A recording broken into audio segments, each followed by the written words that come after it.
سر و صداهایی از طرف بعضی ها گویا بالا می شد که ما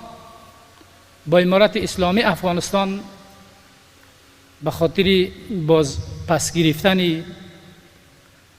میدان هوایی بگرام داخل گفتگو و مذاکره هستیم و گویا تعامل میکنیم و از روی زور نتونستیم، از روی تعامل سیاسی میخواهیم که ما پس این منطقه را به دست بیاوریم. ایره برای هموطنای عزیز خود، برای مردم افغانستان، برای مردم مسلمان افغانستان ایره ما اطمینان میدیم که در برابر خاکمان، یک وجب خاکمان، یک بلیست خاکمان با کسی تعامل شود، این چیزی است که هیچ امکان نداره و امکان پذیر نیست. ما ضرورت به این نداریم او کسایی که خارجی ها را آوردند اینجا بالای خودشان حاکم ساختند و میخواستند که با زوری از اینجا حکومت بکنند، اونا ترسو بزدل بودند، اونا از ترسشان به کفار پناه برده بودند. ما